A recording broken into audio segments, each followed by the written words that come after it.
All right. How's it going, everybody? Appreciate you tuning in. Back for another edition of the On the Ball podcast with myself and Brett. Dylan's out once again this week. He's going to try to be back on next week. But we have a full, full episode for you. We're going to talk some NBA GM survey once again, which we dove a little bit into last week. You know, we learned some things that how these GMs think. We'll dive back into that. There was two, guess we'll say, big moves that happened pretty recently, where two teams I feel like we have talked about before, needing some help, went out and got some. We'll discuss those and break those down, and then we'll get into our observations from this past week, and of course we got to go with our picks as well, and kind of give you guys an update where we are currently. Because I will say we had not too bad weeks. So I feel like we're probably gaining some momentum here. But before we even get into all that, Brett, how are you doing? What's going on, Jory? Oh, I'm doing great. Excited to be here. I'm excited to talk sports. Let's have a great time. I agree. Some NBA GMs are really dope. Hey, yeah, not like it's their job to pay attention to what's going on the court and come up with better opinions. But it's a good way to kind of see how some of them think. Maybe we realize why some of these GMs don't do that well. So we'll go ahead and share this really quickly. Where is it? There we go. All right, so back with the GM survey, of course. We're going to sit here and take a look at the first. So last time we looked at a lot of the player uh, inclined ones. I think this one tonight, we'll look at some of their coaching questions. So I think we did a couple of them last week. All right. Which head coach runs the best offense? Who do you think GM said ran the best offense? Oh, GMs. I feel like they like to live in the past, so I feel like it's gonna be like Rick Carlisle. It absolutely is Rick Carlisle. 47% of the vote. Joe Mazzulla was second, 17%. Chris Finch, 13%. And Steve Kerr, 10%.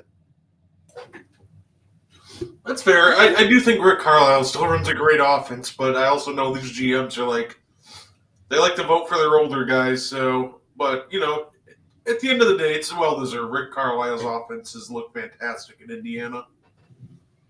Right.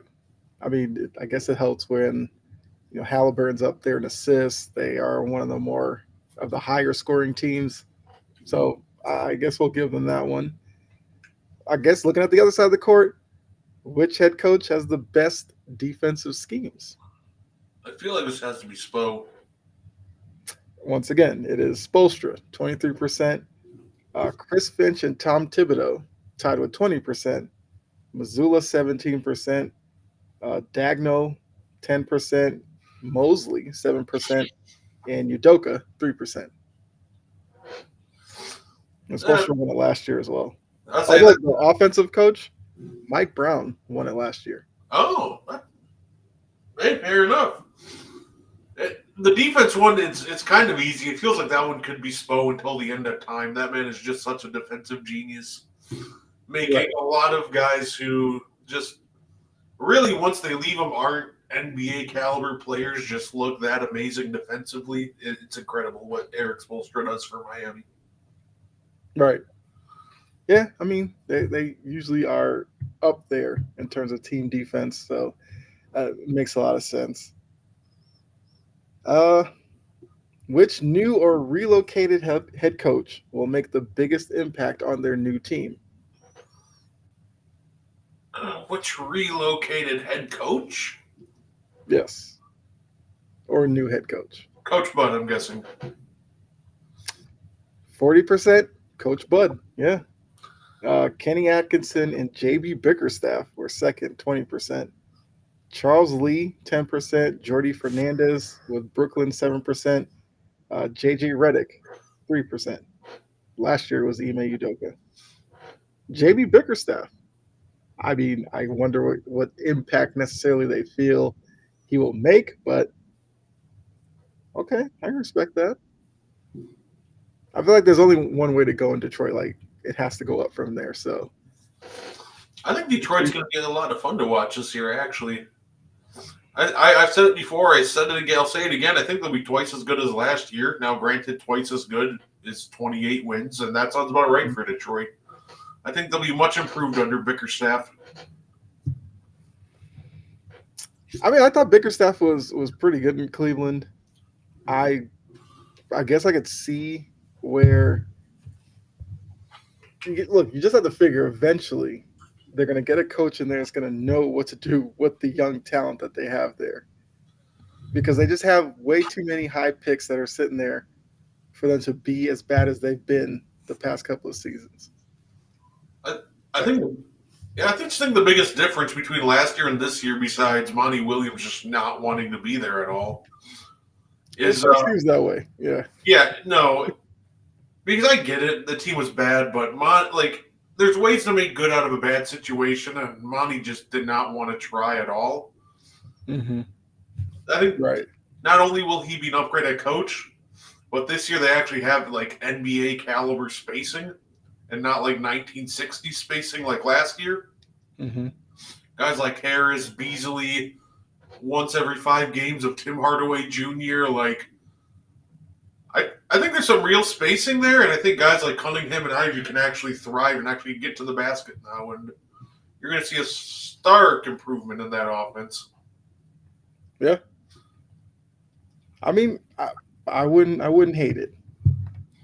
It would be nice to see, I guess, the Pistons continue what the Lions have done the past couple of years, the Tigers this year.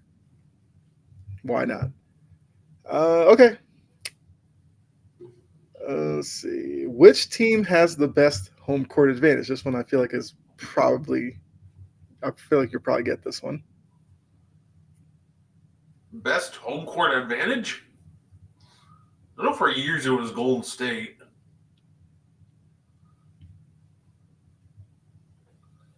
Is it still? Do they think it's still Golden State or? They do not. Golden State wasn't even in the top 6. Who? Knicks? The Knicks were third. It's the Denver Nuggets. Oh, that makes sense with the altitude and everything. Right. So Denver Nuggets 47%, the Thunder 17%, Celtics and Knicks 13%, which I'm sure those two fan bases love that they tied for that one. The Jazz 7%, and the Kings 3%. Like the beat. Let's see. Which team? This one actually is pretty interesting. Which team's level of success this season is the toughest to predict?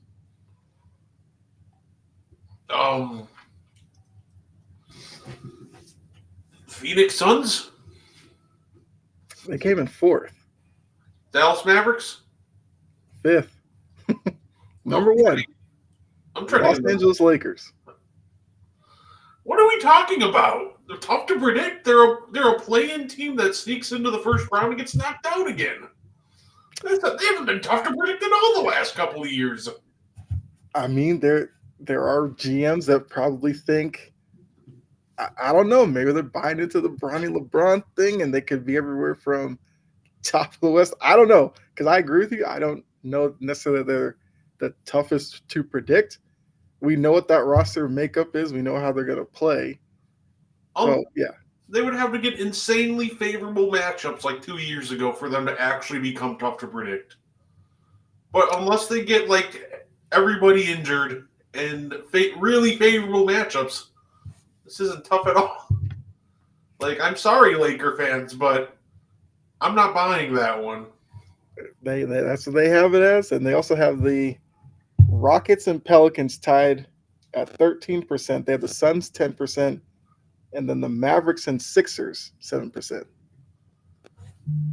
Like, that just blows my mind. Like, LeBron's great, AD's great. Like, I like Austin Reeves, but we really get a slippery slope after that. Like, I'm seeing that, we might start Jackson Hayes, first team all cardio. Fantastic. Go ahead, start him, see where that gets you. Like, Rui Hachimura is awesome, but then what are you going to run after? Like, him and D'Lo, or him and Reeves, like, what do you got off the bench? Like, Cam Reddish? Dalton Connect, rookie, but we don't know if he'll be ready yet. Like, the issue is we get past the starting lineup, like your top 4 or 5, and, like, the best case scenario is doesn't even look that great. Like, Dalton Connect could come out and play well, but let's say if that happens, okay, that's a solid 6. Maybe we'll say we have a solid 7, but after that, it's really rough sledding. And with D'Lo being inconsistent and Connect being a rookie, I don't have a lot of faith in this team really going anywhere besides the play-in. Well, GMs, I mean, I don't know, because LeBron's a year older, AD's a year older as well. Unless they think Connect will have a great impact, kind of like you said. But I feel like if you even ask probably Laker fans, I know Jory's right here in the chat, like, do you see the Lakers as a top 4 team in the West? I feel like a lot of people would probably say no. Do you see them as a, I don't know, top 8 team? I feel like to most Laker fans, they might say 7 or 8, which at that point, you're kind of a play-in team. I mean, that seems pretty easy to predict, unless what they're tough to predict is, are there actually GMs who think the Lakers might just miss out on everything completely? Maybe that's where the tough part is. I don't know. That seems like the most, like, realistic, like, guess, but even I know, like, the Lakers' top end talent they're still a play-in team. Like, no doubt about it, this is a play-in team. But, like, if I start running down the actual list of contenders above them, like, do you really think they're beating the Oklahoma City Thunder a year older? Are they beating the Nuggets, the Wolves? Like, if they get matched up against some young and experienced team like the Houston Rockets, who could very well make the play-in or playoff, sure. I can see them stealing around if they get matched up with a team like Houston, or maybe even the Clippers if the Clippers sneak in.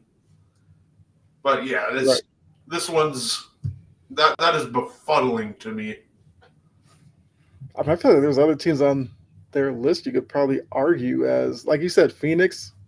What are we supposed to make of them?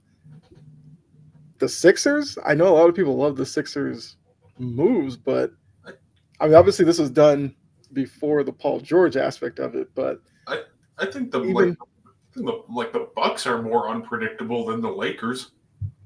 Like, yes. Will the real Dame Lillard please stand up? Like, I think that aspect of the Bucks is way more unpredictable than just the entire Lakers situation in question. Yeah. Or a team like Orlando. I feel like some people are higher on Orlando than others, and some who were maybe much lower than others. So that would have been one I could have been like, oh, okay, I get it. I feel like the ones that should be unpredictable are your younger core-led teams, because you never know necessarily year in and year out how they will play. Yes, we did. Brandon McManus, you are now a Packer. All right, hey. I mean, they figured they had to do something. But, yeah, what's going on, Trajan? Oh, he said Dame is back. RELAX. Oh, I agree. I think Dame's back, but, he did look really rough for a lot of last year, so there's still going to be a lot of doubters, and I guess there's still a possibility that he starts out rough again, but overall, I think Dame will be just fine. Let's see. Which player is the fastest with the ball? Oh, what? Oh, that's got to be De'Aaron Fox, right? It's De'Aaron Fox, yeah. John Morant was second, Tyrese Maxey, and then Kyrie Irving. Hey, I feel like I don't hate any of those names. can't, Maybe an offseason Giannis and Doc, they'll be fine. I can't wait for my guy AJ Johnson to be on that list. Salute. Listen, like that kid, he's young, he's inexperienced, but if there's one thing he's really got going for him, he can get to the rim at will with how fast he is. He has insane blow by speed. So Yeah. I'm looking forward to. I doubt we'll see a lot of him in the rotation this year, but when he does play, it should be a lot of fun to watch. All right, there you go. If you're tuning in, look out for AJ Johnson. Trajan agrees with you, as both of you are Bucks fans. All right, which player is the best leader? The best This leader.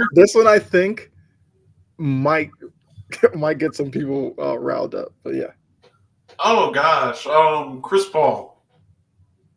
no, I just had to pull one out of. I feel like this answer is going to be out of left field. You know what?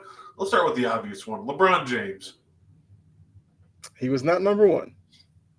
Okay. The best leader. Jason Tatum. We know we know that's not it now.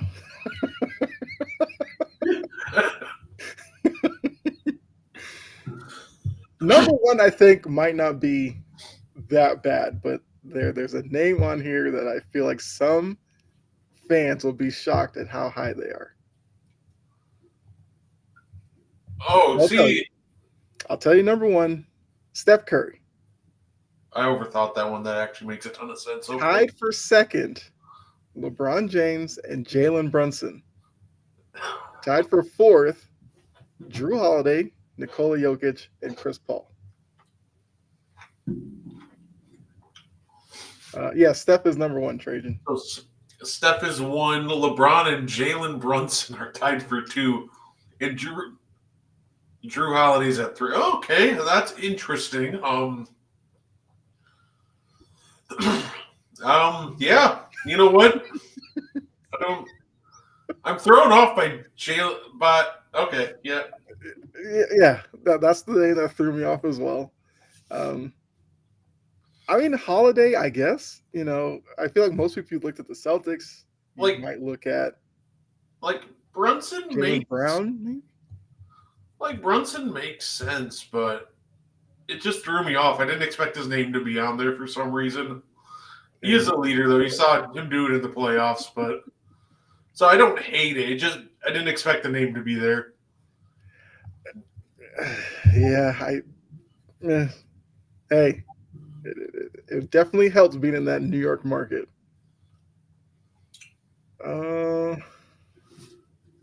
Okay. Which player would you want taking the shot with the game on the line? I want Iguodala. Yeah. I remember when he said that. That was. Y'all know the universe has it on the line. That's why I'm going with. But 2024. I'm gonna go. I'm probably gonna. I'll guess Steph. I'll steal Tragan's guess here and go Steph. It was Steph Curry with 40%. Kevin Durant was second. Luka Doncic was third. Tied for fourth, Jokic and Dame Lillard. My boy, love it. Let's see. Also receiving votes, you had DeMar DeRozan, SGA, Kyrie, and Jamal Murray. Didn't have the best Olympics, but Jamal Murray, but only if it's against the Lakers, apparently. Right. I do one more. Oh, go ahead. No, Jamal Murray's interesting because it's right, because he's insanely clutch, so it makes sense that he got a vote. He's been don't get it twisted. The last couple of times you've seen him play basketball, he's been terrible, but the man's been clutch for him. What can I say? Yeah, that's true. All right, last one. Which team has the most promising young core? Oklahoma City. Yes, 60%. The other teams I feel like probably wouldn't disagree with as well. Orlando Magic second, Houston Rockets third, the Spurs were fourth, and those Pistons were fifth. You know what's funny about OKC, and this is a terrifying thought to think of? Mm-hmm. I think they have a pick swap with the Clippers this year. Kawhi's banged up. Who knows how far James Harden can carry them? There's a very real chance we could see OKC collect another lottery pick into this coming season. Can you imagine if like the Clippers happen to win the draft lottery, except that pick is now going to OKC? Look, they're eventually, even with their own picks, like they can't fit all these guys onto the roster. Like they need to do something, but they're so good with this young group. There's really no rush for them to do anything. I mean, they may just start just drafting like I don't know, like 12-year-old Lithuanian kids just because they don't want to deal with any new rookies coming in and just hold it off for like 6-7 years. Like I don't know what they'll do. Yeah, I agree with that. I think this would probably be like the last rookie they would take if they happen to get, a really high pick of this one. Mm-hmm. Especially if they won, you can't really pass up Cooper Flag, but apparently this draft is loaded with really, really good rookies that would be like number 3 or 4 picks in a lot of other drafts. So Mm-hmm. I think whatever happens, I think they'll pick a young guy this year, but I think after this draft, I think is when we'll see them really start to send off picks for maybe some more established vets. Right. Let's see. What's going on, John? John just wanted to shout out the Rockets young core. Sengun, Green, Shepard, Thompson, Whitmore. Oh. They'll be an interesting team to watch this year. I think last year they were kind of on everybody's watch list. So I figured they'll be right back on there again this year, sorry. T. Will's honorable mention. For a young core? I mean, you're looking at Ant Dillingham, Terrence Sharp, and Jaden McDaniels. They have a really good sounding core 4 when it comes to young talent. Yeah.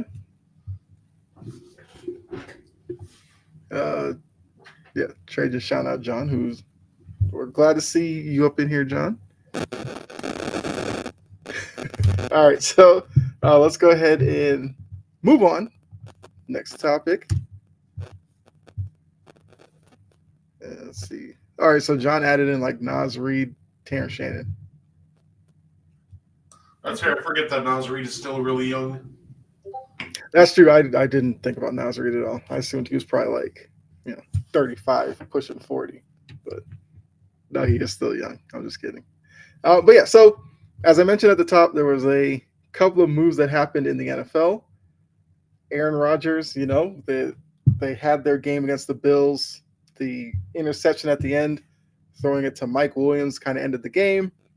I believe after the game, he alluded to Mike Williams not necessarily doing his job on that play. Fast forward, you get the news about, and this kind of made it odd, was that, wasn't there a report this weekend that the Raiders were thinking about keeping Davante Adams? Well, a couple of days later, Davante Adams is on his way to New York. I know if you saw Pat McAfee, I'm pretty sure during Aaron Rodgers' interview, Davante Adams showed up in the background. So Aaron Rodgers gets what he wants, gets his former number one playmaker back with him in New York. So for you, Brett, as somebody who obviously watched these two in Green Bay for several years, what does this move do in terms of how you feel the Jets season is going? Do you think that this move will have a big impact on what the Jets do going forward? I actually think it will. The thing that Aaron and Davante did really well a lot of the time is obviously they had once-in-a-generation chemistry. You don't see chemistry that these two had with a lot of players, but these two had something really special. And if that's still there, it gives them something they didn't have in the passing game: consistency. You have a consistent weapon in the short pass game. You have a consistent weapon where, guess what? Adams and Rodgers are always on the same page. And I think that will do tons for this offense. Do I think it fixes everything? Not necessarily. Line still needs to block better at times. They got to find a way to get more creative and get the run game going. But I think now the threat of Adams and Wilson, I think that'll open up the run game even more. And now Rodgers has somebody that he'll always be on the same page with. So I think overall this is actually going to help the Jets offense a ton. And just in general, this will help their team a ton. Just at the end of the day, consistency. That's what he helps bring to this offense, and that's exactly what they need. Okay. I mean, look, I'm trying to do this in a way where my Patriots fandom doesn't just obviously seep through in this, but I guess for Jets fans, I could see why they would be happy about this. You're bringing in Davante Adams, who's obviously still a good to great wide receiver. We've seen the issues that the Jets have had in their passing game. You're bringing a weapon, sure. My problem is, as Rodgers has gotten older, the kind of reluctance to, implement younger players and everything like that, I just worry that now with Davante Adams, you have Lazard, who he loves throwing to. What does this do for Garrett Wilson? What does it do for Breece Hall, who was like a ghost in this offense for much of this season? They used him a little bit last night, but is it just going to turn into Rodgers locking in on Davante Adams like 80% of the time, which is kind of what's hurt his teams once they've gotten to the playoffs? Was he keying in on Davante Adams so much that he was missing other opportunities? I just wonder about that. I also wonder if the slippage from Aaron Rodgers is necessarily, if you can negate some of that just by bringing in Davante Adams. I feel like Rodgers is still missing some throws that people are used to him making. And I know that I think they're coming up on a bit of a easier part of their schedule. So I also think what's going to happen here is they might win 2 or 3 games and people are going to start overrating the Jets. But then once we get later in the season, and if they're lucky enough to make the playoffs, I'm not going to doubt that this team isn't one and done come the postseason, because the same warts that we've seen from this team just rear their ugly head once they face better competition. So I ultimately think that this move, it might make them more fun to watch, but I don't think it necessarily makes them that much better of a team. I think Garrett Wilson will be fine. At the end of the day, we're talking about a guy who's still an elite receiver and somebody who's also been getting on the same page with Aaron Rodgers. We saw it last night. The Bills couldn't do anything to slow him down.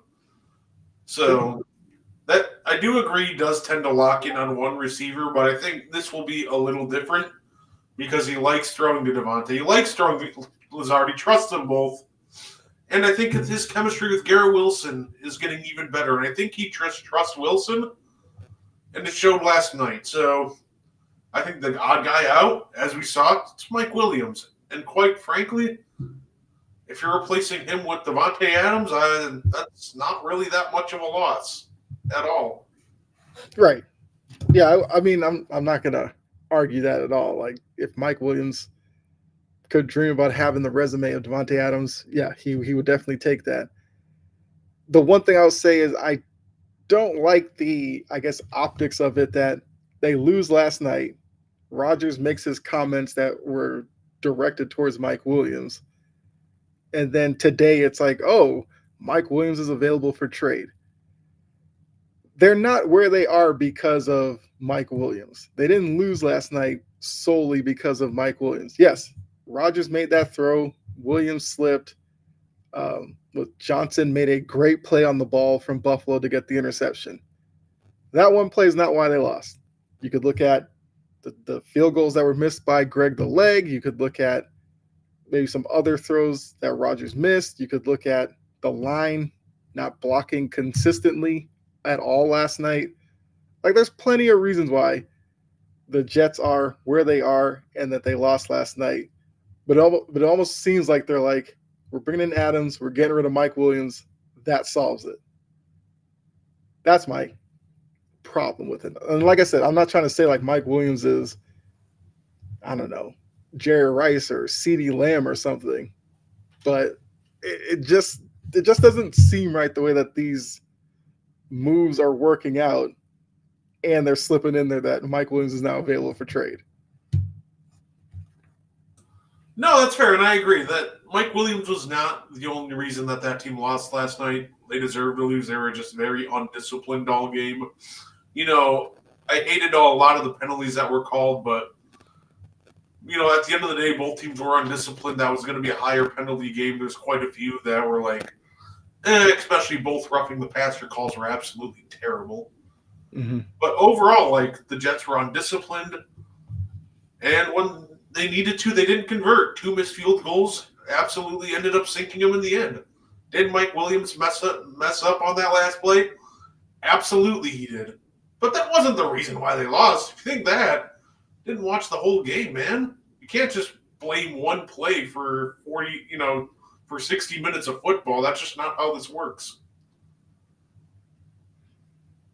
Let's see. Catch on some comments here. Now, since the Raiders let Adams go, do they go ahead and shut down for the year, trade Crosby to the Lions to replace Hutchinson, get a number 1 pick for him and maybe a third, draft Shedeur Sanders to have a quarterback for the future? I think they already said John, I guess John brings up an interesting point. Like, is this the first sign of yard sale from the Raiders where they're just going to kind of sell off wherever they can? I think they've already said that Crosby's not available. Like, I think they already said that you could offer multiple firsts and they'd say no for Crosby. I'm sure you could get some of their other pieces, but I just don't think Crosby is going anywhere. I think a more realistic target for them, maybe, if the Bengals keep slipping, call them about like Trey Hendrickson. Cheaper and still a very talented pass rusher that you could pair with Aiden Hutchinson when he returns. But I really am convinced that I genuinely do not think that Crosby is going anywhere. Could Crosby get frustrated and want out?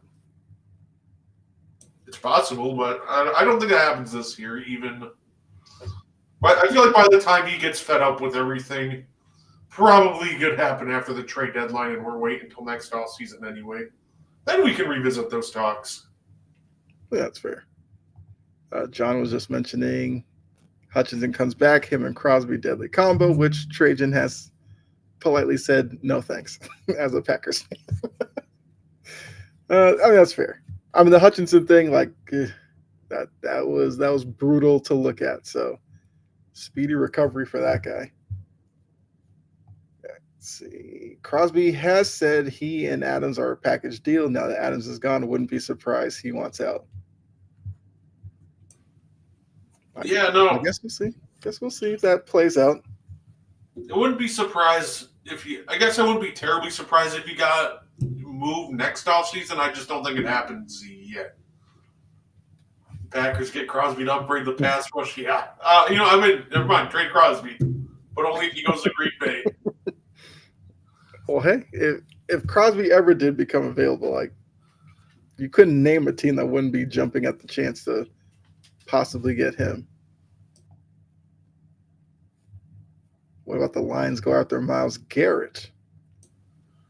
I don't think the Lions will be able to snag. I don't think any of like the elite top end pass rushers are going to be available.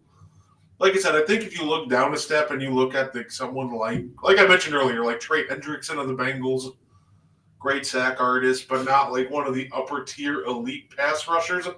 You can probably snag someone like on that tier. Like, you can still get a very good pass rusher. I just think maybe someone like, Crosby, Myles Garrett.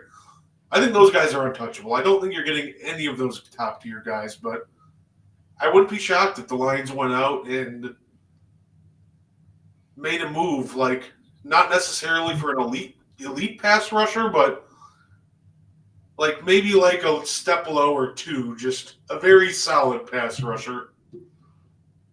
Yeah. Hassan Reddick. There we go. That's That's really right. Because that's also been Jets news as well. Reddick and I guess Drew Rosenhaus have been told seek a trade. So maybe Reddick's the guy who I guess the Lions and whoever else needs one can go ahead and I guess inquire about him. Just make sure if you do acquire him, you realize what he wants and give him the new contract because you don't want to be stuck like the Jets in acquiring him and he never actually steps foot on the field for you. I could see the Lions trading for him and paying him. I feel like with the loss of Aiden Hutchinson, they'd have no choice at that point. They need somebody to. They can't replace what Aiden Hutchinson brings, but I think Hassan Reddick could at least bring a little bit of what he brings. Like he can give you a solid pass rusher and set the edge against the run. So and just helping the run game in general. So I think that'd be a good move for them to go after Hassan Reddick and sign him to a contract. Yeah, I think that's fair. I mean, he has to go somewhere. Clearly, the Jets aren't going to make it happen. If he really wants to play football, then yeah, find somebody soon. But going to the other team from that game last night, Jets get Davante Adams. The Bills go out and get Amari Cooper, who was having kind of a subpar year in Cleveland. I know drops were an issue for him, even though Amari Cooper, for the most part, has been pretty consistent in terms of catching the ball. Probably speaks to the environment in Cleveland just wearing on him, so he's getting out of there. For that alone, he probably wins in all of this. But looking at the Bills getting Amari Cooper, like what impact do you see in that? And follow-up question will be, who has a bigger impact? Cooper with the Bills, Adams with the Jets. I love this move. Buy low on Amari Cooper. I think it's great. He's had a down year. I think that's absolutely not his fault. He's saddled with, quite frankly, a quarterback who probably shouldn't even be on a practice squad right now. And by the way, that's just not me hating on just Sean Watson. That's just me saying he's been legitimately that bad. Yeah. That if you were entering the league, like as a rookie, play with this skill set, bad. Like I don't even think he'd make the league. Going to a situation now with Josh Allen, he's gonna love that. So I absolutely love it. I think this gives him a legit wide receiver one to help balance out the offense, and that can put guys like Khalil Shakir and company just into their more natural roles. And I think you're going to get a more balanced offense here. I love this move, and I think it's absolutely terrific for the Bills. I agree with that. I've said before that, the Bills they were good like the first couple of weeks when they were spreading it around with, like I said, Shakir and all these other guys, but they definitely were lacking a number one type of guy. I think Cooper can bring that to their offense. And, like I said, Watson's been horrible. Probably not a lot of motivation on Cooper's part running routes knowing that the guy probably can't get on the ball. He gets a definite upgrade from that because of playing with Josh Allen now. He can stretch the field a little bit. He has a guy who can reach him. So I feel like we'll see a much more motivated Amari Cooper. And this is the move I think the Bills had to make. They couldn't go through this season with necessarily the weapons that they have. Because once again, like you said, there are good pieces there, but they're probably in a role that doesn't fit them. And now everybody slots down one, and you'll probably have a more balanced, a better wide receiver group in general, which for Josh Allen is probably going to be the best thing that he needs. John is asking, have the Bills fixed their running game? I mean, I like Cook as a running back. I'd say it's a work in progress. Yeah, I'm not sure it's necessarily something that they have to fix. Like I said, I think Cook is good enough. I just think that sometimes Buffalo aren't really committed to it enough for me. I don't think they ever will be. That's probably true. Like the reality is, I just don't think that's when you take a quarterback like Josh Allen. That man's a gunslinger. He has a gunslinger mentality. Hmm. He's willing to do whatever it takes to win, but that he just loves airing the ball out. He loves slinging the rock around. That's the kind of offense that it seems like he prefers. So that's what they're going to build around. I don't think you'll ever see this team be like a top 10 league, for example, top 10 team in rushing, for example. But honestly, with the Bills, I think if they can even sneak into like close to the top half of the league, like even the 14th or 15th best rushing team, along with Josh Allen's arm ability, Hmm. that probably is just good enough, right? Like I don't Yep. think this is a team that really needs to be top like 10, but it would help. But I don't think they'll ever be that with Josh Allen, and that's okay. Yeah. I mean, I feel like the biggest thing with their offense is, obviously Josh Allen's ability to protect the ball. That's kind of been their Achilles heel. If he gets too careless with it, too many interceptions, they lose games. If he can make the plays that are there for them, if he contributes in the running game as well, they're a much better team. So yes, we would love to see them as a top 10 running team. I agree with you. They'll never do that, especially under this probably current coach and everything like that because of the talent that Josh Allen has. So yeah, can they be middle of the pack? That probably would be good enough for them. How's he different than Lamar? Those are like pretty different quarterbacks.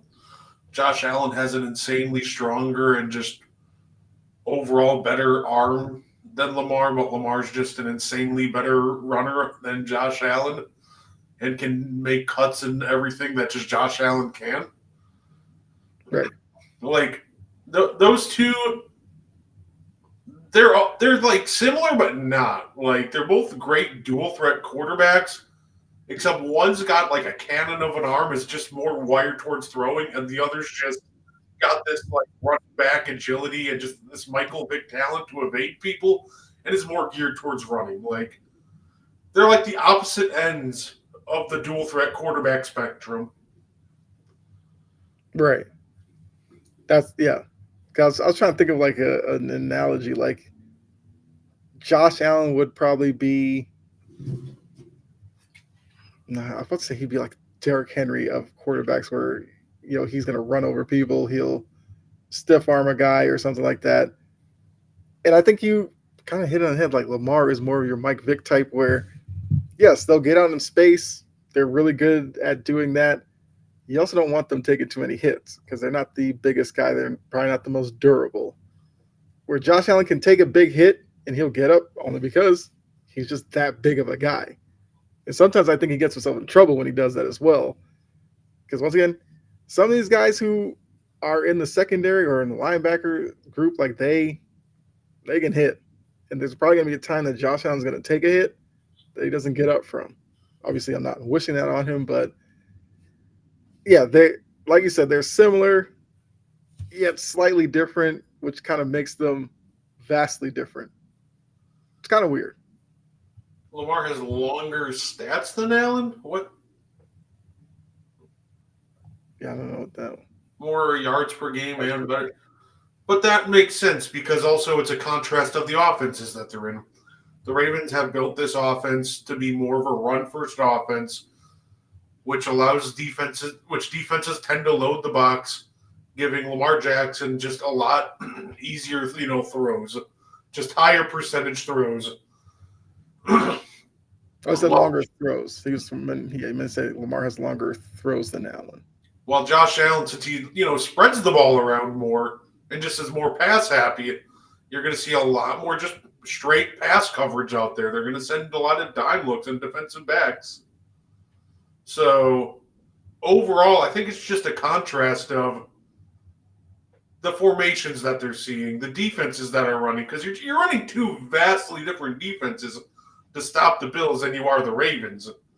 So I think that's just more of a contrast of the teams and just the defenses that they're seeing. Lamar's been great. I'm not, jumping on Lamar or Josh. They've both been great this year, but they're also just vastly different quarterbacks. Right. Um, I mean, look, I feel like these two will probably be compared a lot, especially as they both are dual threat quarterbacks. But just if I just said Lamar Jackson passing game, you would think, quick hitters over the middle, uses the tight end, running backs a lot. I know he has Zay Flowers, who that connection isn't, week in and week out, but there are games when he's finding Zay, the offense looks a little bit different.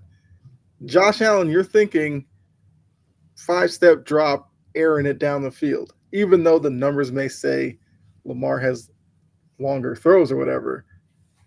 I don't think that's the strongest part of Lamar's game. Whereas with Josh Allen, yes, Josh Allen runs as well, but I wouldn't say that that's his strongest part of his game.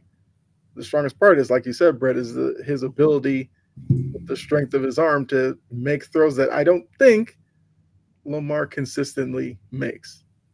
Like, and once again, I know I'm the resident Lamar hater, but I do admit that Lamar is a good quarterback. I just think he has some flaws, but yeah. John with who's been better out of them and Baker? Threw 3 interceptions and still put up a 50 burger on the Saints. The Bucks a team no one's talking about. Green Bay, Lions, Ravens, Bucks look like the 4 best teams right now, in my opinion. I think the answer is them. I think Lamar and Josh Allen have both been better than Baker. Baker was inconsistent, obviously, against the Saints. He did throw 3 interceptions, dropped 50, with the caveat he was facing Spencer Rattler in his first start. So, context speaking, Baker still was impressive. The offense did exactly what they're supposed to, 50-piece the Saints. But overall, I still think I'd have to put him behind Lamar and Josh Allen so far on the year. I agree with that. And John, I'm somebody along with Dylan that we absolutely love Baker Mayfield. I'm one of those who thinks he's gotten kind of a bit of a worse rap than he probably should because of Cleveland and everything like that. I think he's a guy that he'll give you a game like he did against the Saints, where yes, the 3 interceptions were rough, but he could very easily bounce back next week and give you 4 touchdowns, no picks, throw for 300 yards. And I think in that some parts of Baker are frustrating, but I also think he's a guy that when he's on a team, you're not worried about teammates quitting on him or him, dividing a locker room or anything like that, which I think is probably his best attribute because every team he's been on, he's always picking guys up on the sideline and all this kind of stuff. So I think Baker's intangibles are really good, but if we're going to compare them on the field, then yeah, the Josh Allen Lamar would be ahead of Baker. Now, going to your 4 best teams of the Packers, Lions, Ravens, and Bucks, I don't know if I necessarily agree with all of those. It's not a terrible list. I don't know if I would agree with it. I have to think about that for like 2 seconds here. I mean, I guess, Brett, who would be your 4 best teams in the league right now? Funny part is I could just say the NFC North, and it really wouldn't be the most inaccurate statement ever. Let's see. I like the way the Texans have been playing. Okay. It hasn't always been pretty, but you are what your record says. The Chiefs have been finding a way to win football games. Mm-hmm. And I don't think that's unsustainable for them to keep doing. So I think I got to add, and this is in no particular order, by the way. Okay. I definitely got to I'll give the Lions. Yeah, I really have to do this, and I hate it. If we're talking about through the first 6 weeks, mm-hmm. Vikings and the Lions. I think the Vikings will falter eventually, but if we're just talking about the 4 best teams right now. Right now, yeah. How do you not add the Vikings in there right now? You know what I'm saying? Like, I think the Vikings fall apart too, but right now, they're one of the 4 best teams in football. them. And I like what Detroit has done so far, although, granted, Aiden Hutchinson kind of changes a lot of things. So it'll be interesting to see how they adjust to all that.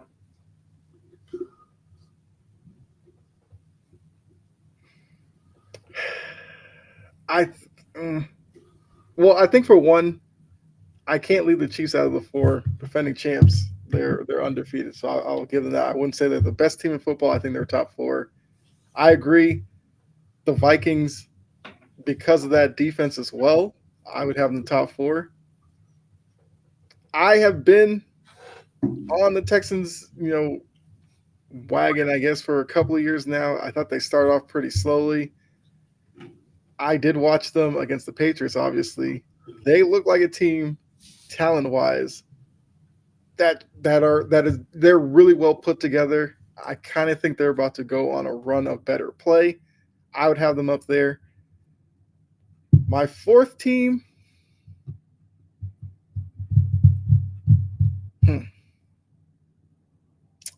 I might go with I said what? Chiefs, Texans, Vikings. Yeah, I'd probably go with the Lions. I like the physicality that the Lions play with. I'm not gonna lie. And the creativity, that was an absolute masterclass against Dallas. Running hook and laterals with the fucking right tackle, sending Decker out to run routes. That was absolutely fantastic. You're not going to put Dallas in there. When Mozzie Smith becomes a good defensive tackle, I'll put Dallas in there. How does that sound? I said honorable mention could be Falcons or Washington. I really like Washington, even though I know that they lost to Baltimore, but I just think the crazy thing is Jaden Daniels is doing this first 6 weeks. Imagine what he'll look like after 12 weeks, after 14 weeks. I think that dude right there is just going to be so much better this season. I think Washington. I really think Washington might actually win that division, which if they do, that's going to be quite the accomplishment for them. Yeah, I think Washington is definitely up there. I think Jaden Daniels. It's weird, right? Because even though he lost, I think that was arguably Jaden Daniels' best game this year. Doing that, he played really well. Yeah, more defense. And I know he's had some absolutely stunning games this year, but just some of the throws that he's making and keeping his composure against an elite defense like the Ravens. Overall, you can easily argue for multiple other games that's how good he's been. But if you came up to me and told me, I think Jaden Daniels' best game of the year so far was against the Ravens, I wouldn't hate it. I wouldn't disagree with you. Yeah. He lost, but he didn't lose to the Panthers. It was against the Ravens, one of the best defense. Yeah, I think Brett and I are that's what we're trying to say. It's even though they lost, we were still very much impressed with Washington. That's why I agree with you. Honorable mention, I would put Washington. Anthony said, can you put the Bills over the Ravens? I mean, sure. I mean, I would still have the Bills up there. I just wouldn't have them in my top four. I do think with the addition of Amari Cooper, I do think they will be a better team. Which, I mean, as a Patriots fan, not the best thing. Although Buffalo, I have a lot of respect for Buffalo. I mean, if you saw me on Sideline to Sideline last week or whatever, they're not on my list of teams that I hate. I probably should, but yeah.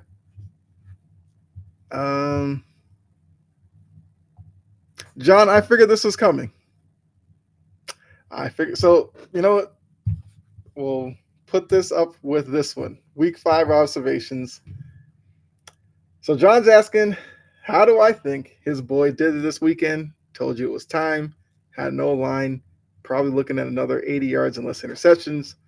# Drake May looked good in his debut. So here we go. I thought Drake May was great. I have been wanting Drake May to start.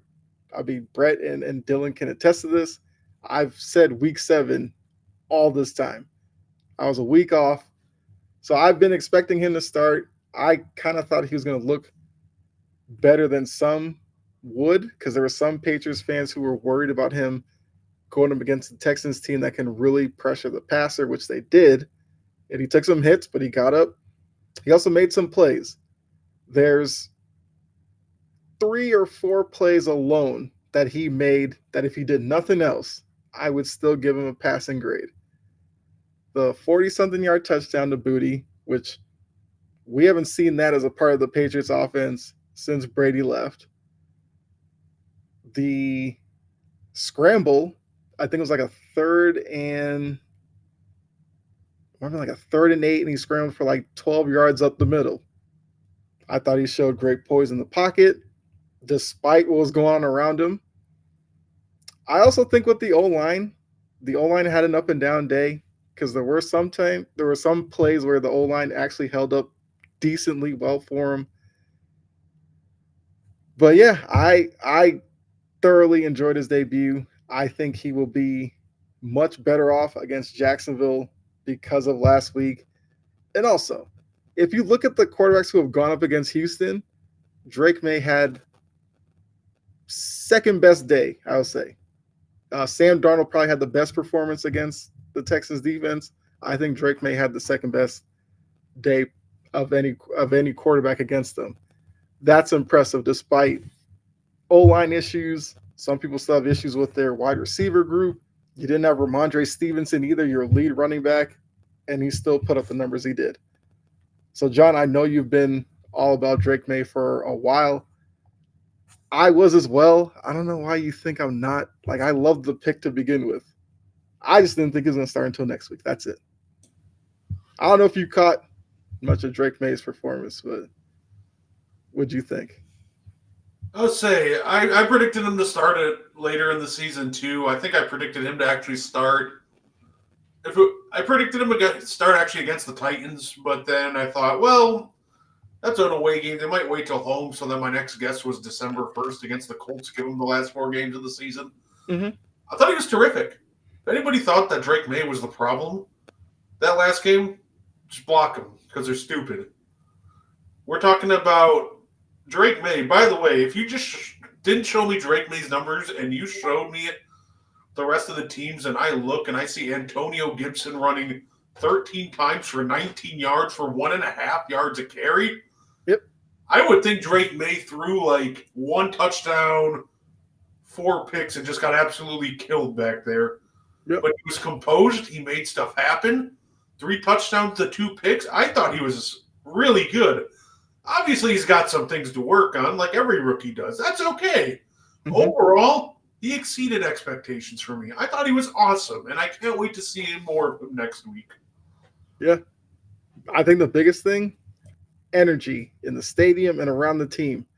Because I saw on Instagram, I think the Patriots put up the video because they had Pop Douglas mic'd up, and Pop Douglas is like Drake May's biggest fan.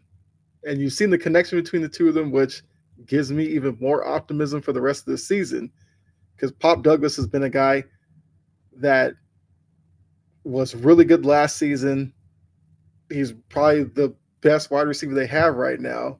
And the fact that Drake May and he have a good connection, I think, Pop Douglas is going to start scoring much more.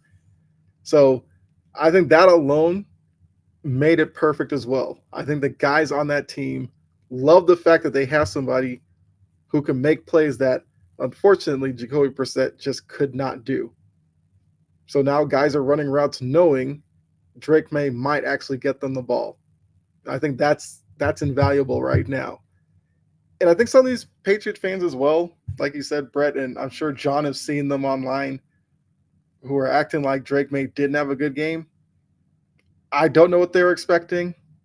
I feel like this part of the season now is more about what he'll look like next year. You get some tape on him, then you can work on what he needs to work on.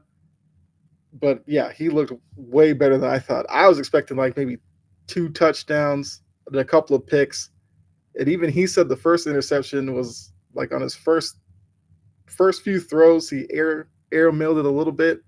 He said after the game, he can't do that.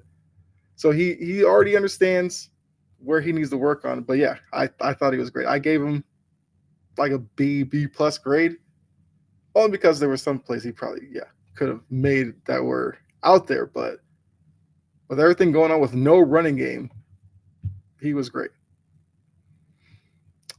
So the Patriots just write out the year and go after Travis Hunter. I mean, I guess we would have to see where they finish. I agree with this. I would like to see O-line help. Plus, I would just like to see the same O-line for 2 games in a row. Can we at least get that and then start evaluating from there? It seems like every week it's some new tackle here, a new guard, center's out. Like, just give me the same line 2-3 games in a row and see if you can't find some guys that you can actually use going forward. But I mean, it's not a Patriots show, so we are doing the observations. So I'll ask you, Brett, what was your biggest observation from this past week? Obviously, John, Anthony, you guys in the chat, keep putting questions out there. I guess just to answer John's, like, if they got Travis Hunter next year, I'm not going to hate it. I mean, I would love to see where a team drafts him. I kind of doubt they let him do both sides of the ball. So then, like, which side will the team kind of force him to stick with mostly? I think he would help either way. If he was across from Christian Gonzalez, he helps that way. If he was across from Pop Douglas, I wouldn't care either. So if they have the opportunity to get him, I would love to see them get him. I think O-line, you can fix that like in the draft. I mean, not in the draft, but in free agency. Why not? I think my biggest observation from this past weekend is Doug Peterson needs to be fired tomorrow. If you want to wait till after the UK, after the game's done, tell him to find his own plane home because he's not flying with the team anymore. I don't know. I don't really care. Leave him there. Doesn't matter. All I know is when they come back to the States, Doug Peterson cannot be the head coach anymore. That team just isn't listening to him. It's seeming like he lost the locker room. You see, we've seen teams losing and getting their butts kicked. And, there's normally still at least some energy on the sidelines. They look defeated, but, not completely out of it. Mm-hmm. The Jaguars, that looked like a damn funeral home. Somebody died, and I think it was their season. But it was just absolutely pathetic, the effort they gave. It just seems like nobody's listening to Dougie P. It seems like he completely lost the locker room. Him, not only that, take Press Taylor with you. He's also a terrible offensive coordinator. I think Trevor Lawrence was inconsistent, but if you think that Trevor Lawrence was the only reason that they lost that football game, you didn't watch the game. I'm not a big Trevor Lawrence defender by any means, but I think his inconsistency is just a small part of the problem that is the Jacksonville Jaguars. I completely agree with that one. Yes, I'm not big on Trevor Lawrence either. But just watching them a few times, I think the problems are so much deeper than just the quarterback position. Like I said, it's like Peterson's talking to the air at this point. I mean, there's plenty of teams in this league that are struggling. And if you looked at them, the Jaguars look like they are so much further away than the rest of them. Because, if I was telling you the other teams that have one win, you look at the Rams, you'd say, well, you got injuries. They still have talent on that team. It's just that the injuries are kind of killing them. You look at the Panthers are a mess. But compared to the Jags, it's like the Panthers seem like something that's way more fixable. If you look at, the Browns, yes, the Browns are, they're a mess as well. But I think the Browns' issues very fixable. You get rid of the guy at quarterback. Unfortunately, he's making it too much, but I feel like if you did that, that fixes that team pretty quickly. The Jags, it seems like, ETN struggling. the wide receivers that were decent last year are now the problem this year. Defensively, they can't stop much of anybody. Like you almost need like to rip that whole thing down and start new. That's not where Jags fans thought they were going to be when they drafted Trevor Lawrence a couple of years ago. They were figuring that they were going to be running that division by now. And now they look like the furthest from that in that division. I think a big part of the problem, too, is I think they completely overrate the weapons they have. That's a good point. We're talking, like I see this comment by John. How many weapons has he had around him? Like, how highly are we talking about Gabe Davis and Christian Kirk here? Like, those are, like, number twos, like, should never be a number one guy. Calvin Ridley, inconsistent when they had him, coming off a suspension, then he left right away. Like, there was a lot of context to the whole Calvin Ridley thing. He was never really locked in Jacksonville.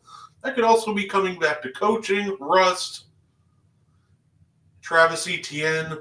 Evan Ingram's always had really, like, bad, like, kind of butterfingers. Like, he tended to fumble the ball in New York. That's followed him to Jacksonville.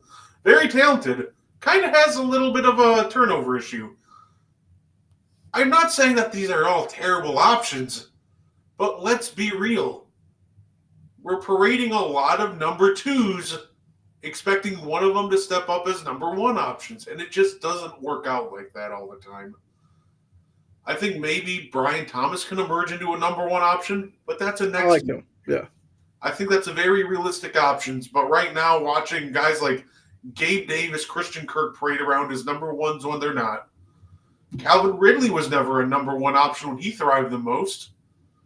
That he was playing with guys like Julio Jones. Now he's playing with a guy like, even though he's a little bit older, DeAndre Hopkins still draws a lot of defensive attention.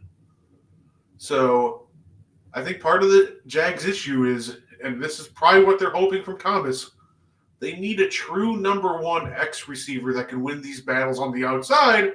So guys like Gabe Davis can slide into that number two role where he thrived on teams like Buffalo. Right. I think it's a great point. Anthony did ask about this. We discussed this a little earlier, so I will let you know that we both like the trade for Cooper. I mean, I think Cooper might be the better fit with Buffalo than necessarily Adams with the Jets. I think for you, Brett, you like the Adams move to the Jets better. I like Adams with the Jets a little better, but you know what? It's not like a wide gap. They're like this close for me, and you can go either way. So, yeah, definitely agree. I mean, I guess my observation was the Drake May part of it, since John did ask that. So I'll take that as my big observation for the week. Like, I can't wait to see him against Jacksonville now. John had an observation for himself. Nick Sirianni and the Eagles look like a clown show. You are 100% right, John. It is hard to disagree with that. Shit-talking your own fans when you beat the Deshaun Watson-led Cleveland Browns by 4, and you're at home. You're crap-talking your own fans. What are you doing? Come on now.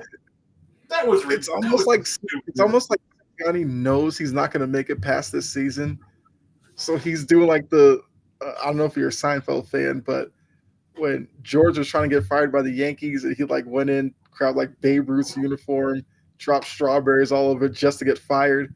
Like, that's what it seems like Sirianni is. I know you're not going to keep me, so fire me. I'm going to do everything I can to embarrass you until you – because I don't know what's going on with the Eagles. I actually thought the Eagles were going to be like the number one seed in the NFC before the season started because of the talent on that team. But with this guy running them, I'm expecting them to just completely tune him out in like a week or so and just create a mutiny in that locker room. I don't know how this got this bad. Maybe it's the fact that Sirianni doesn't actually do much of anything there. Is he play calling? He doesn't hire his own coordinators. He doesn't really do much of anything. I think maybe that's part of the problem. He has like no power. At least from the outside looking in, that's kind of the impression I get. But yeah, they they might be the biggest disappointment, even though their record is somewhat decent. But yeah, they're one of the more disappointing teams I'd have to say so far this season with the way that they've looked. I think another fun observation that I had from this past week is the Giants are a real quarterback away from actually being a competitive football team. Like, this defense is already keeping them into games. We got Malik Neighbors showing like he was worth that high draft pick. Like, at this point, it feels like what's really killing them is just Daniel Jones. I think there's a very real chance that if they can get a good quarterback, not next year because whatever rookie quarterback they get will need to develop, but I think this is maybe a Giants team that's only like 2 to 3 years out from being legit. I'm not saying Super Bowl contenders, but being a team that's relevant again and getting back into playoff, the playoff picture. I could see that. I think that's actually, yeah. Because watching the past few weeks, like they're not as terrible as I kind of assumed that they were. So yeah, if you could upgrade the quarterback or somehow have it click in Daniel Jones's head, yeah, they probably would be at least a decent team. A team that, outside wild card knocking on the door trying to get in. I could see that, but yeah. Yeah, I'm not going to dispute that at all. Yeah, say with the John's asking, should the Jags go after Cobb, Michael Thomas, Hunter Renfrow, Chase Claypool, all free agents? Chase Claypool, Michael Thomas, you can take those guys off because I don't know what you're expecting to get from those two. Hunter Renfrow, I mean, I wouldn't hate that one. I don't think there's anybody in free agency that can really help them that much.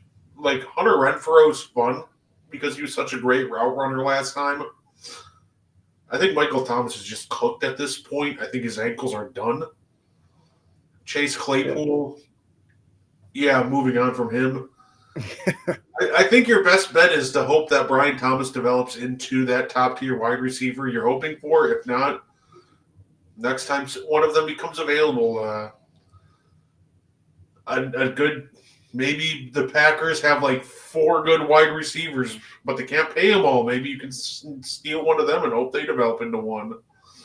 So overall, I think options will become available in the next like year, 2 year. But I don't think that there's really anything right now that the Jags could do to really turn this offense around. Yeah, it's a multitude of things. I mean, but I guess just looking at the wide receivers, yeah, you hope Brian Thomas is your new number one. I probably wouldn't be opposed to them now drafting another guy this coming year and hope he becomes like a number 2 to play off of him. Like if they brought Renfrow in and Renfrow was like their number 3, like slot guy running over, I would not hate that at all. No. Like if they got go ahead. If they got like Travis Hunter and played him at wide receiver, Thomas Hunter, and then you have guys like Gabe Davis running the slot. Now, like if Hunter like translates well to the NFL, all of a sudden the offense goes from just unpredictable to with another leap from Brian Thomas. That could be a very good offense. I think there's paths to them being a very good offense next year. This year, it's going to be ugly. Yep. Observation cards. Who are they? Beat the Rams, 49ers, get blown out by other top ranked teams, 500 team. I think the cards are kind of like Kyler Murray. Ride the highs and expect the lows. It's the Kyler Murray experience. Like if you look at the team, I think there is talent on the team. I just don't know. They're not a complete team. They still need some more pieces.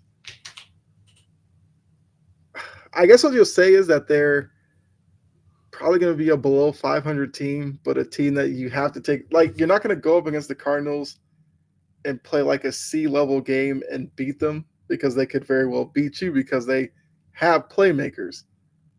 But they're not going to consistently beat the best teams out there because I'm still not all in with Kyler Murray being your number one quarterback and you being a good team. He has to show a lot more for me right now. And as an organization, the Cardinals are not one of the greatest, so I don't even know if they're going to be run well 2 years down the line, 3 years down the line. I just think they are what they are right now. One week they could look great. Don't expect it to last long because they're just going to get blown out the week after. They'll be fun to watch sometimes, and other times you just want to look away. I think that offense is almost now too reliant already on Marvin Harrison Jr. Because, like, it's weird because, with him, they're at least competitive. He's just him on the field is drawing defensive attention and opening up other guys and really helps open up their offense. He leaves last game with concussion. Mm-hmm. And that offense just all of a sudden crashed hard. Like, they had a nice little burst at the end of the first quarter there. Their number one option, Miles McBride, got them a touchdown.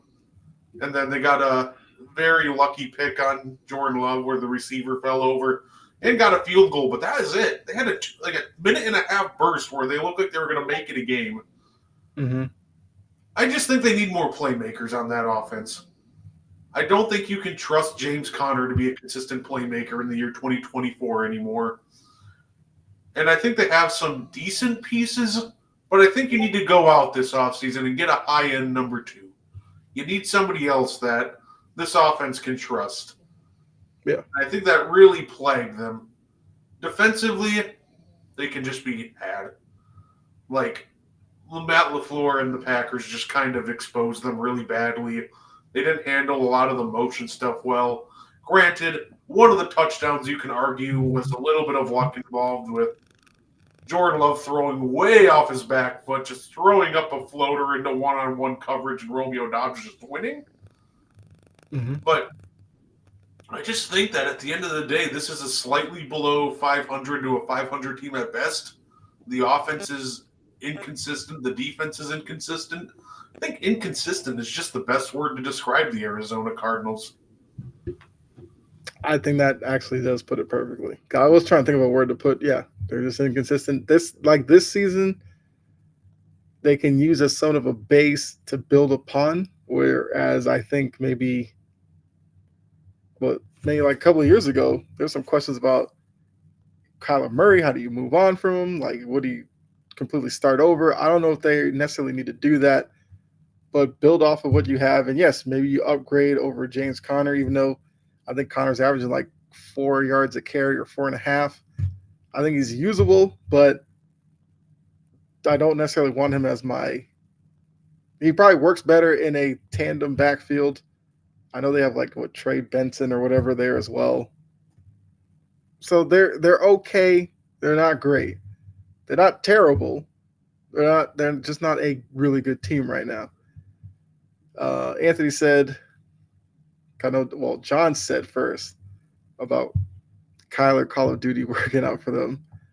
Anthony added in that Call of Duty comes out next month. It actually comes out in like a week and a half. So you are right that get ready for a Murray bad November. Yeah, it comes out like the 20-something. So yeah, well, I mean, that's going to be big. Like, once it comes out, I think a lot of people will start looking at Kyler Murray performances after the game comes out.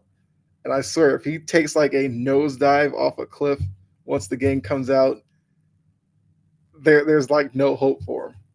Because everybody's going to be paying attention to that now, knowing his past. John, I think you could put like Bill Belichick, you can give him the greatest DC defensive coordinator, offensive coordinator of all time, and I still don't think you turn Cleveland around with Deshaun Watson at quarterback. You can give him Tom Clemens at QB coach, who's coached up 2 Hall of Fame quarterbacks and maybe another franchise quarterback. I still don't think you're turning Deshaun Watson around. I think at the end of the day, the problem is just doesn't seem like he's that interested in football anymore. That's been my thing. Just the look on his face, his demeanor. He's kind of like in a position where it's like, take it or leave it with football. Like, if you want me to play, sure. If you want to sit me down, fine. I don't care. Make a decision. Jory said the Eagles aren't that good. That can be said definitively. Yes. And I feel like this is, and look, in Philly, they're not going to stand for this for that many more weeks. Like, if Sirianni thinks it's bad now and he's going at fans, wait until like the whole stadium just hates him. He's not going to go at everybody. And I know Jory mentioned earlier the whole like bringing your kids up with you after the game to kind of deflect from it. I mean, that was a bit of a weak move, but whatever. Let's see. I guess we'll use this as maybe last observation before going to picks. Although a loss, do you still see an upside to the Broncos? Like Broncos are, I guess, outperforming where I thought they would be at this point. I think They're like 3-3. there's upside on the team. I don't think they're really going to do much this year, and I'm still not sold on Sean Payton as a head coach in 2024. But I think they have some potential. They're just really hard to read right now, and I think it really just all comes back down to Sean Payton. Is he the coach? Is he the coach of the future for this team? Who knows? And it'll be interesting to see. But between Nick, Surtain, like they have young talent on that team.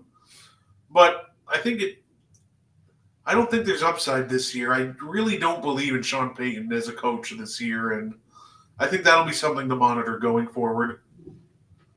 My thing is going to be, is he going to turn Denver into New Orleans? Completely destroy the cap and then just walk away, wipe his hands off and go, I think I'll retire. I think if you're a Broncos fan, that's probably your biggest fear. That this offseason they go crazy spending a bunch of money. The team is okay. And then once, more and more contracts start piling up, he backs out of it.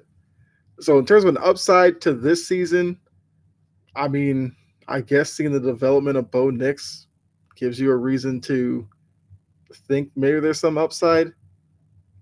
Where they are 3-3, I doubt they finished the year around 5. I think they might take a bit of a dip over the next coming weeks. I don't know. I agree with you, and I know Jory in the chat as well.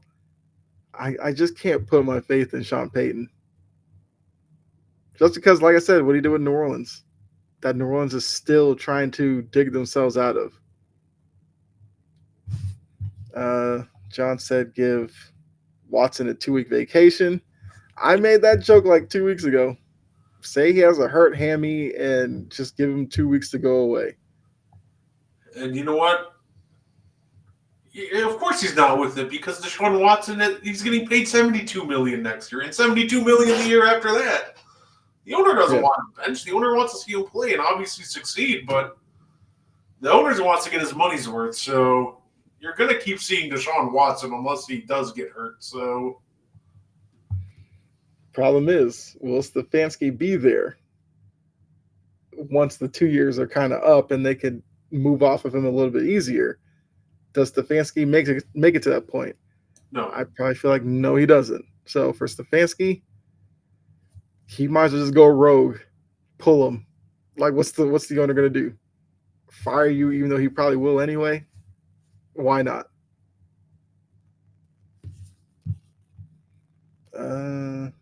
Yeah, put this one up already. Jory says, as long as Payton is the coach, no. Hope they fail. I mean, look, Payton is an easy guy to not like. All right, picks. Dylan wasn't able to make picks last week, but looking at the weeks we had, thoughts on Seattle? Okay. Their offensive line is terrible, and they're going to go nowhere unless they fix it. There you go. I love their wide receiver group. I root for Geno Smith to play well. I think Mike McDonald will be good for the defense for sure. I think maybe in a couple of years they'll be a really good team. But yeah, like Brett kind of said, the line's going to be a problem. And Jory said, if I were Stefanski, I would resign. Yeah. So basically, I guess the rest of my plan would be next game, like Deshaun Watson goes out there for one series. It's like a 3-and-out. Jameis Winston runs out. The owner's probably up in the box losing his mind. Like if they win the game and then the owner comes out and like chastises Stefanski, Stefanski goes and says like, all right, I'm done. And you guys figure this out. Or maybe they see Winston plays better and they give him a little bit more each week. I don't know. I just don't think Stefanski can sit there, throw Watson out there week in and week out, have him suck, and you look like you're an idiot for continuing to play him. Because you didn't give him that contract. So what do you care? The issue with that, John, is let's go back. I just want to mention this status thought today, right, with the O-line. So I'm going to give you the guy who's in second place, tied for second with allowing the most quarterback pressures, is Seattle's tackle Charles Cross with 19. Do you want to guess who's number one on that list? The answer is Stone Forsythe, the other Seattle tackle, who has allowed 35 pressures through 6 weeks. With a name like Stone, that's terrible. Stone, he's a pebble. Like that's the issue. You can throw Sam Howell in there, Geno Smith, Tom Brady, Dan Marino, Prime Peyton Manning. It just doesn't matter. When I can just bull rush my way or do whatever I want and get pressure every time, I think you putting Sam Howell in there is just a recipe for failure unless you just upgrade it. Mm-hmm.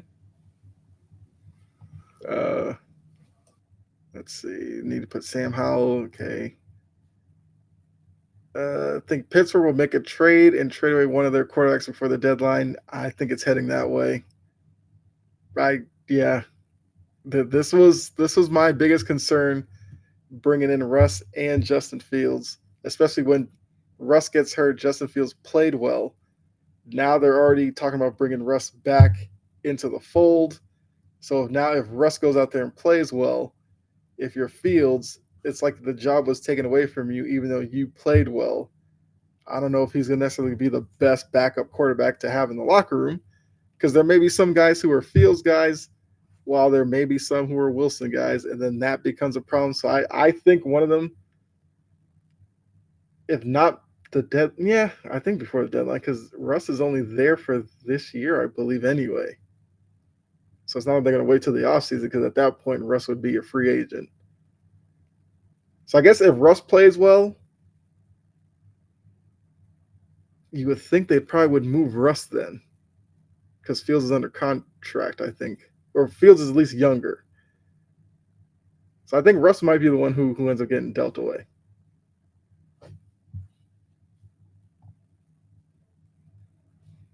Can't you traded away your best wide receiver? I think that's back to Cleveland. Washington coach going to pay the janitor to mop the floors and not put a sign out, push down the stairs. Oh, that's a pretty elaborate plan right there. Panthers will take Fields at this point. Heck, they probably give up 3 third-round picks for him. They love giving picks away. I wouldn't wish that on Fields to go in that situation in Carolina. Panthers take Wilson, bring him back home to where he played in college, NC State. There you go. I like where you're thinking, John. Hot take. They're only starting Russ so he can get film on tape so they can trade him. That's what I kind of think it is. That's why I'm like, Russ seems like the one they're going to trade away. Maybe they're hoping Miami calls, because we don't know what Tua looks like the rest of the season if they even try to bring him back. Maybe like John said, Carolina, I guess. I would say the Giants, but that would be kind of interesting if Russ was in New York. But yeah, I agree with you, Jory. I think that's what this is about. If he plays well, teams will call. If not, they might get stuck. Browns lineman will tell TJ Watt to run past him. I won't block you, and TJ Watt. The longest yard game plan. I love it. Exactly. Longest yard, yeah. Oh, man. John. All right, so who are we picking this week? Yes. So, looking at last week, we both got the Seahawks wrong. Yeah, we know. We'll take that hit. We both got the Bengals right. We were on opposite sides of Bills Jets. I got that one. You didn't. We both got our favorite pick of the week. You with the Lions. I had the Falcons. And we both missed on our underdogs. I had the Broncos +3. You had the Commanders +6.5. They lost by 7. So that's a close loss there. Yeah, that's one where they get you all the time in Vegas. Yeah, I missed on that by half, and then of course the Jets only lost by 3. So yeah, cruel day week for me with picks. Yes, could have been a much better week for you. So you went 2-3. I went 3-2. You are now 13, 12-2. I'm 17, 15-1. So now looking ahead to this week's. So we start with Thursday night. We have Bo Nix Broncos, who we were just talking about, visiting Spencer Rattler and the Saints, who are a 2.5-point home underdog. So who do you have in this one? Spencer Rattler or Bo Nix? The quarterback matchup we all were waiting for.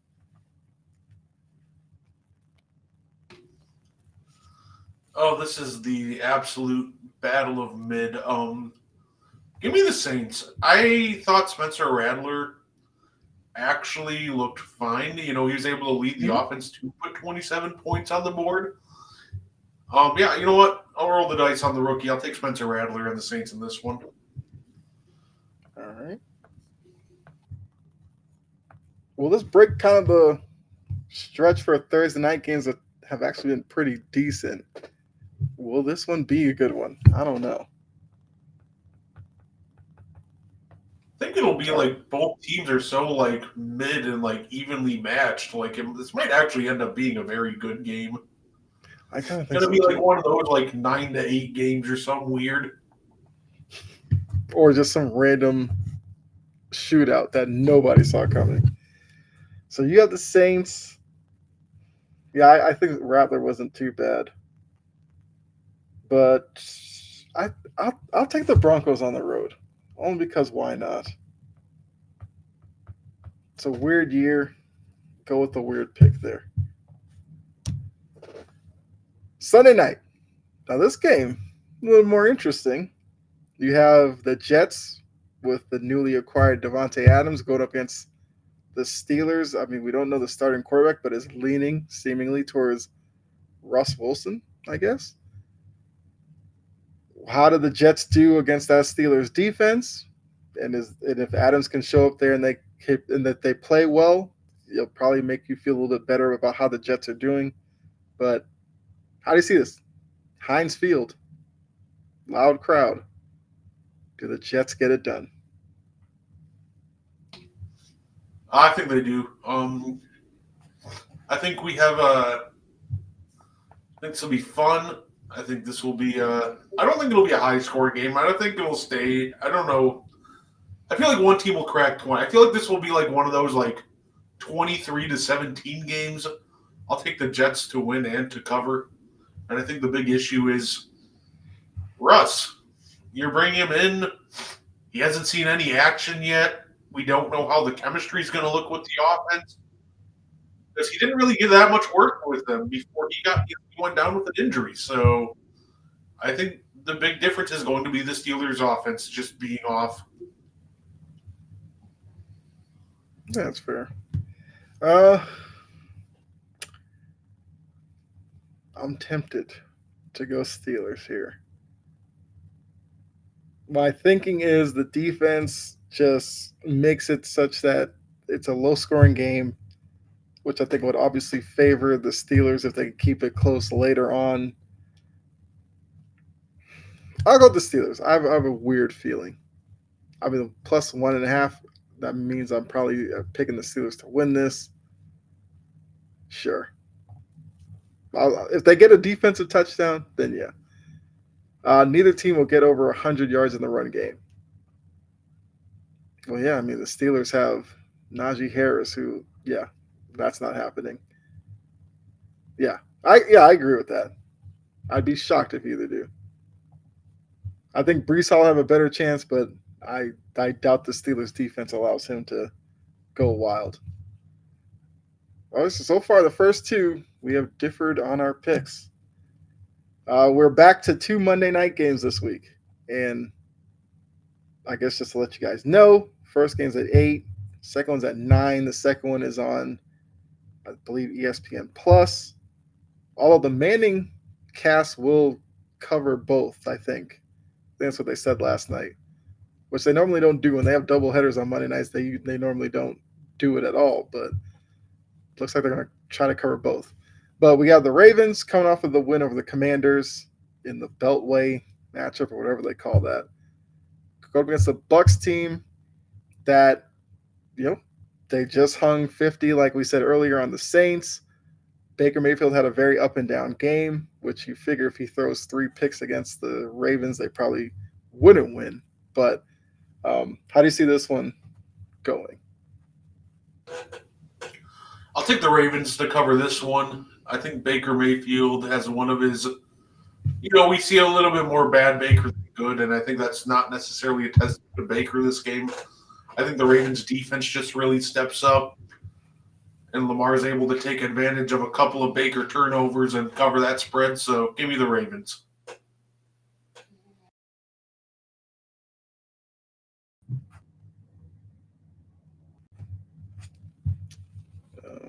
What?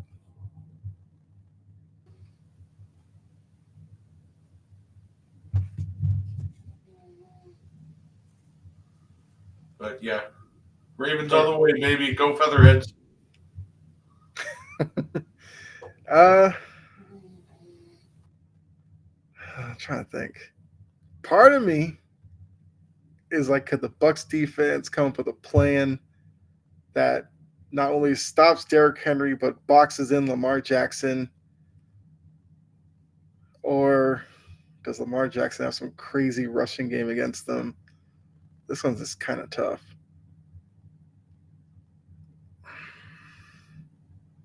John does make a good point. Problem is the Ravens like to play down to their opponent. And also, they're still kind of bad at holding leads. There's a good chance they could have a 2-score lead in this one going into the fourth. Baker has some crazy hot fourth quarter, and the Bucks kind of stun them. You know what? I'll take the Bucks because something tells me if the Ravens win, it's probably a 3-point kind of ugly win for them. So I'll take the Bucks in the 3.5. All right. Also on Monday night, like an hour later. I mean, I don't know how thrilled you guys are about this matchup, but you got the Chargers coming off of a win over the Broncos with Harbaugh ball that's been pretty good so far against that same Cardinals team that we don't know necessarily who they are. So as bad as they looked this past week, there's a good chance that they all of a sudden play a really good game this week. Like, who knows? But how do you see this one going? Chargers run the ball, control the clock, and they think they win this game pretty handily.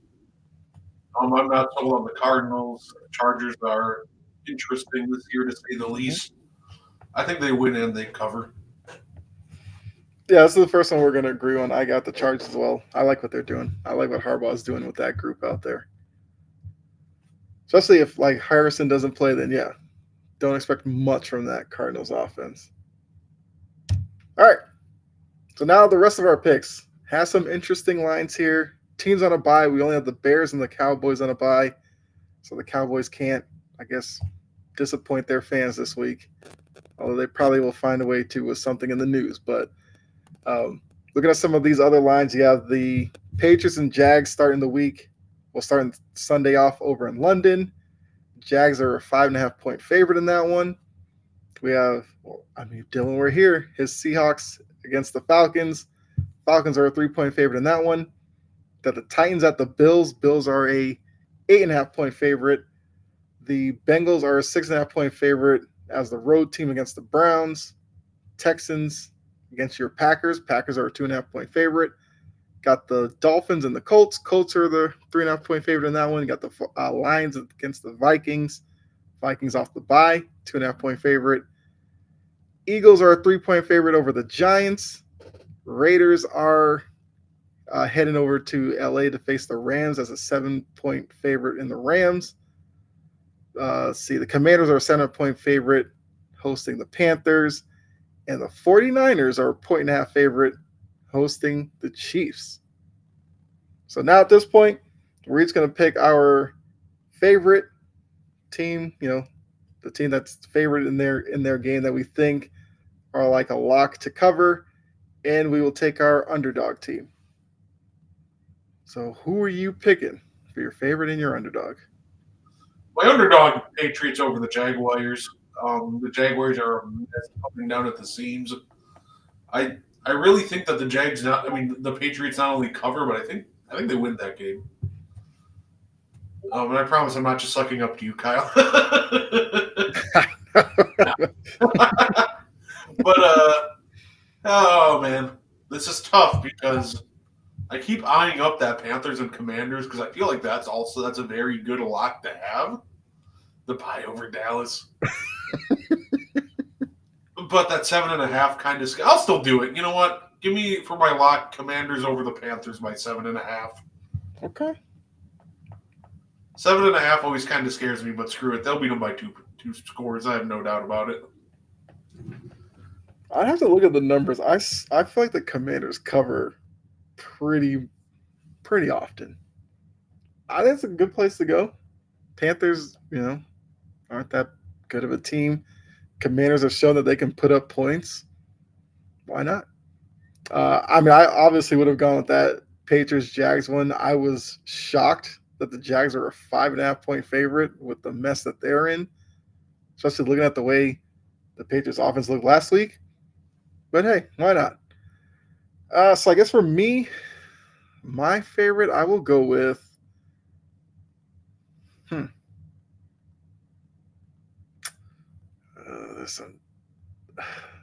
Rams -7 over the Raiders is wild. I don't think I would touch that one.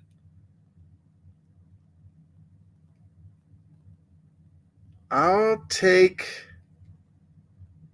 the Falcons -3 over the Seahawks, only because that game is in Atlanta.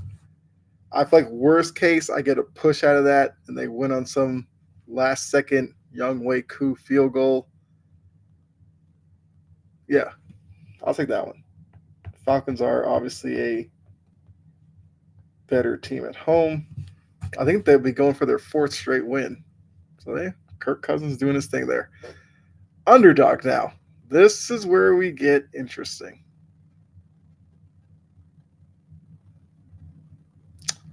Texans +2.5 looks interesting. I really like the Packers as well. I would be scared to actually go with that game.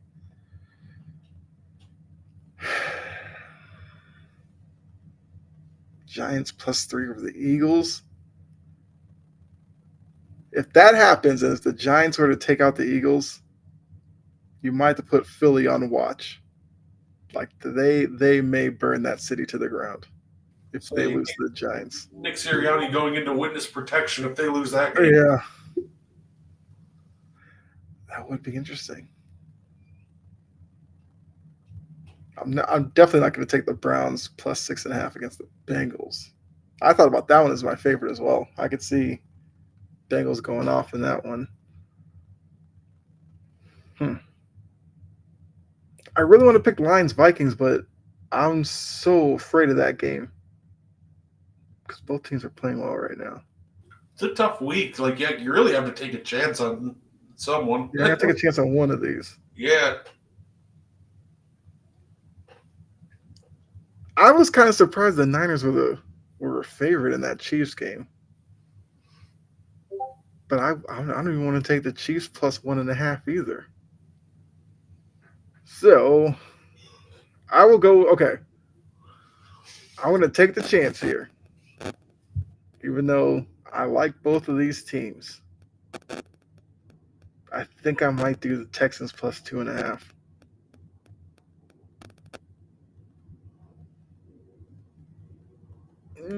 Yeah, I'll lock that one. I'll go Texans. I don't trust the Dolphins enough, even though I don't necessarily like the Colts. Yeah, Anthony, I'll do Texans plus 2.5. Anthony Richardson starting, that's a guaranteed at least 2 picks. That's true.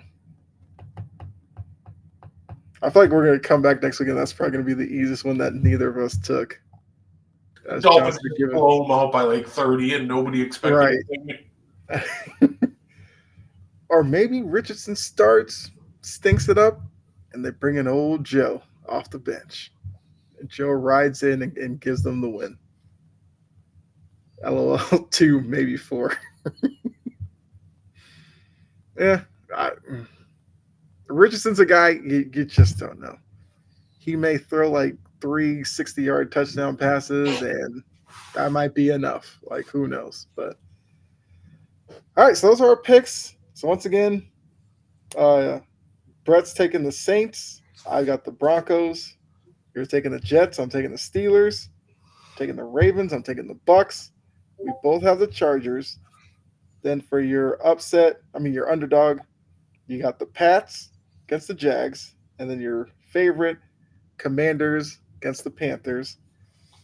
For my favorite, I'm taking the Falcons against the Seahawks, and for my underdog, Texans against the Packers. So we'll see how we each do. That is all I got. So we remove the screen really quickly. There we go. Oh, of course. Trying to make it sound like I got an ego or something. No. But yeah, Brett, anything you want to add before we get out of here? Yeah, I'll be live again in about 10 minutes, 8 p.m. Central, Beady Boys podcast. Very special guest. We have our good friend Chase. He actually founded his own wrestling company, Fountain City Pro Wrestling. So we'll be talking to him all about Fountain City. It should be interesting. It should be a great time. So definitely come check us out if you want to listen to some wrestling tonight. Okay. Yeah. Make sure you guys check that out. I was just wondering, is Raw on Netflix now? Have they made that transition yet? Not yet. That's next year. Oh, okay. I was just like, for some reason, I was just thinking, like, is it on Netflix now? But yeah, look, wrestling, I feel like we say it every week, still in a really good place. So make sure you go check out Brett. And like I said, Chase, they'll definitely talk about that. I think it's going to be interesting to hear starting your own wrestling promotion, like what goes into that. Like, there's got to be a lot of moving parts to manage and keep up with. So that should be a definitely fun listen to. For me, yeah, you can check me out here, Checker Sports Network as well. I will be back on here Thursday for Sports Banner and Sideline to Sideline. Also have a show with Jory, Passion and Precision on Fridays. And yeah, if not there, you can check me out over on my channel, Chomping at the Bit. John, I actually should have a video up about Drake May here shortly.